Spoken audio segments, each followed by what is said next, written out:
looked back over a lot of the videos that I've been putting out over the last year, and it's interesting how redundant they are. I had to take a break from making these on the way to work because my this vehicle starter was out of commission, and couldn't get that fixed super quick for a variety of reasons, and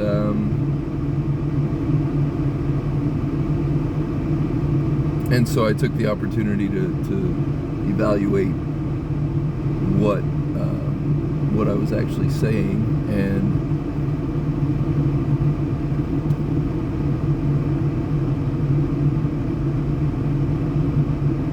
what I noticed was that I was saying the same thing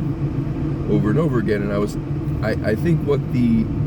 particularly about psychopathy and things like the Dunbar's number and stuff like that, Dunbar's number. The reason that I was harping on those things so much is because the way that I conceptualize the information that comprises my worldview largely came about by conversations, not by monologues, not by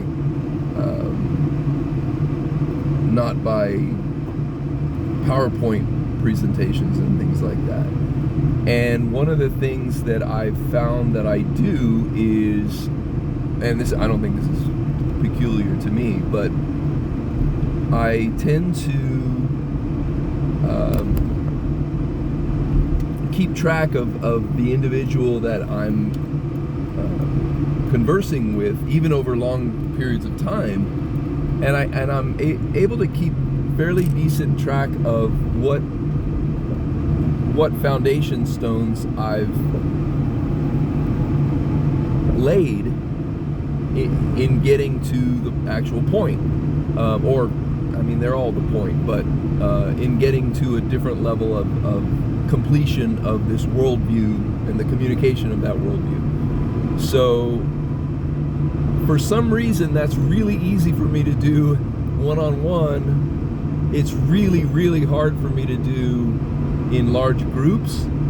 and it's for a peculiar reason very difficult for me to do in this format. But I want to be clear about where I'm going with this, okay? It's not about like, oh, have you heard this research paper about this, and isn't that interesting, and it has these implications that we'll get to later. Well, some of the implications that I'm talking about are, how do we structure society so that we take back the advantage that we relinquished to what I call a psychopathic worldview or a sociopathic worldview. That energy, not in a woo-woo sense, but in a sort of practical catch-all sense. When you're subscribing to that mentality of seeing everybody else as either accomplices or targets, either helping you get to your goals in this utilitarian sense, seeing other people in a utilitarian sense, and all of that is a psychopathic worldview that we've been involuntarily force-fed merely by virtue of the fact that we've grown up in a society that is so enamored of that worldview. I mean,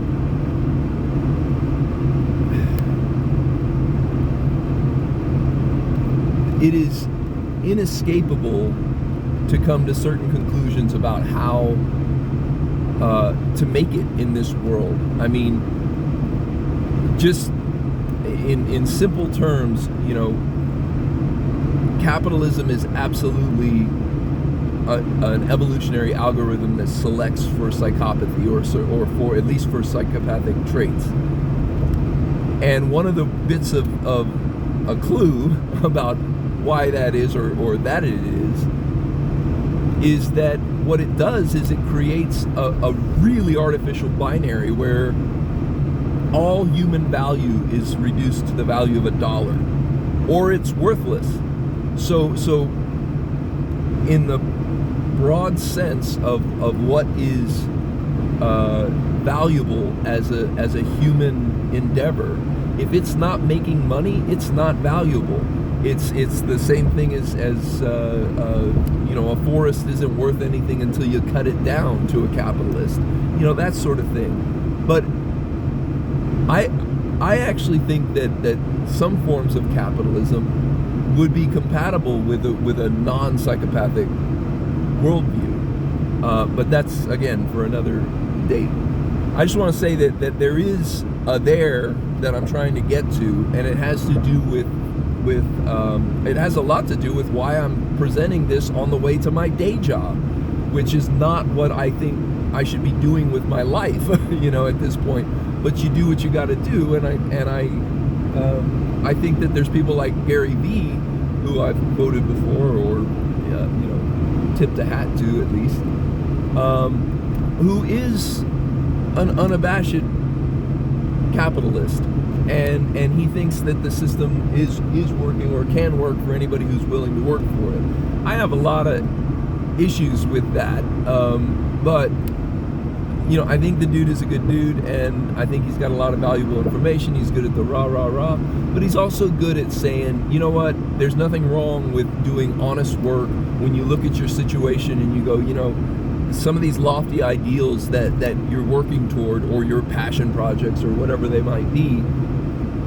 if they're not feeding you and your family, then, or doing the things that they're supposed to do, then you got to do something else, at least in the meantime. So I took this day job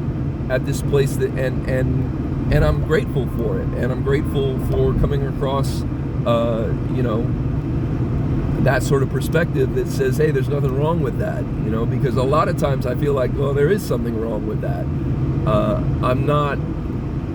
I think that we're all in these forever compromised positions, and also I got to say that maybe the human condition is just one of compromise. It's certainly I'm sure that's true on many levels. But really what I'm trying to get at is I think that I don't agree with a utopia being out there somewhere, that if you just structure things correctly, that everybody will sing Kumbaya and all that stuff, primarily because of psychopaths. But I think that my big contribution to the discourse about how to structure society best for everybody's best interest is recognizing the role of psychopathy and how it's colored that discourse and what's allowable into that discourse, and also the factor of scale. And that's why I kept harping on and on about scale and why it matters, and that it matters, and also some of the things that look and walk like a psychopath, and you got to be careful of, and you got to be careful of subscribing to some of those things, and you got to start looking at, we all have to start looking more closely at how and why it seems that we as individuals and as a society seem to be so enamored of freaking psychopaths. So those are some of the things that I just want to lay plant some seeds about.